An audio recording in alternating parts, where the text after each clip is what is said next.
So starting the test drive in this Kona here, great pickup, pretty quick. Love just having the turbocharged 4-cylinder.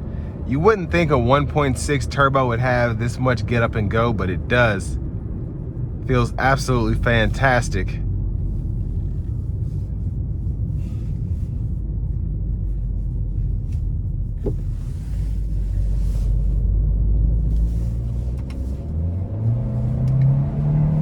And I love just being able to use the paddle shifters on the fly.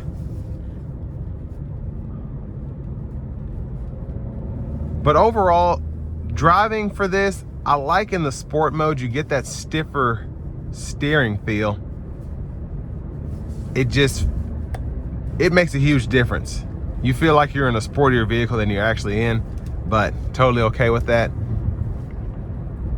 And especially if you wanted to take this for some very, very light off-roading, just having that all-wheel drive capability along with the stiffer steering would just make that very fun. Now again, I say very light because these are not meant to go off-road necessarily, but it'd be a lot harder to get stuck in one of these with all-wheel drive.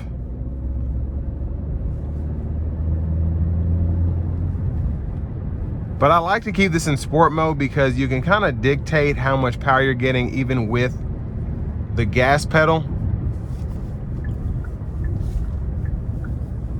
without having to necessarily dial it down to normal mode or something like that. And then when you want the power, you can actually put your foot down and feel it.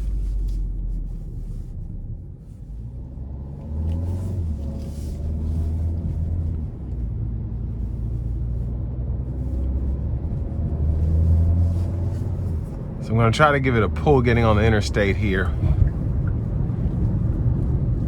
I think I might actually have space to do that. Here we go.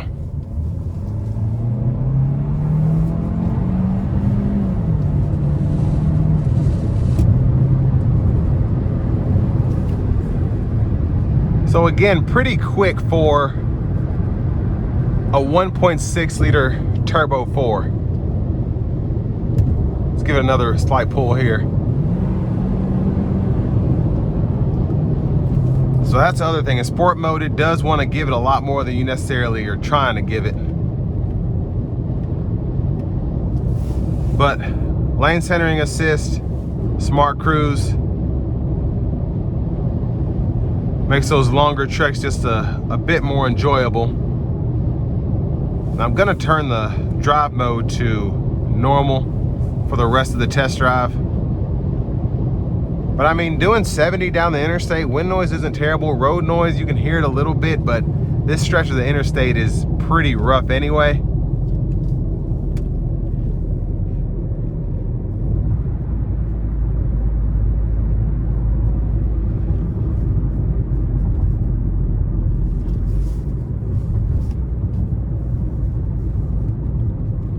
I'm just admiring this GT63 in front of me, but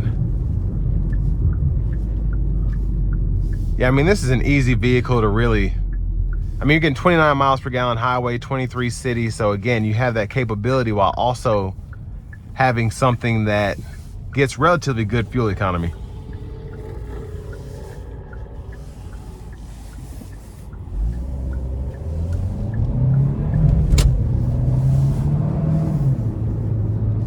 And merging power is actually pretty good.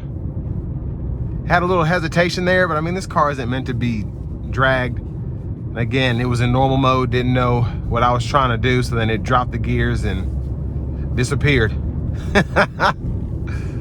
Oh man.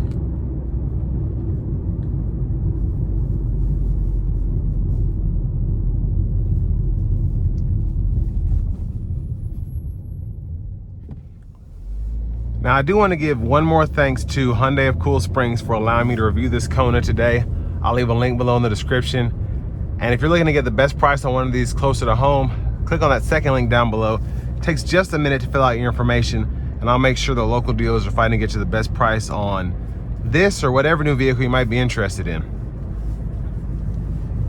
Now, almost $37,000, it is steep, but you get heated, cooled seats, your navigation, your wireless CarPlay, Android Auto, your sunroof, the all-wheel drive capability, the 1.6 turbo 4, which is actually pretty potent in my opinion.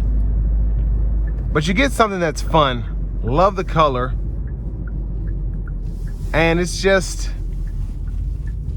you're getting the top of the line trim and the best of the best that you can get on a Hyundai Kona. So that's why the sticker price is a bit steeper. Are there other options out there? Yes, but really at this point, it's all based on opinion and what you like. So with all that being said, this will bring me to the end of my review of this 2025 Hyundai Kona Limited with all-wheel drive.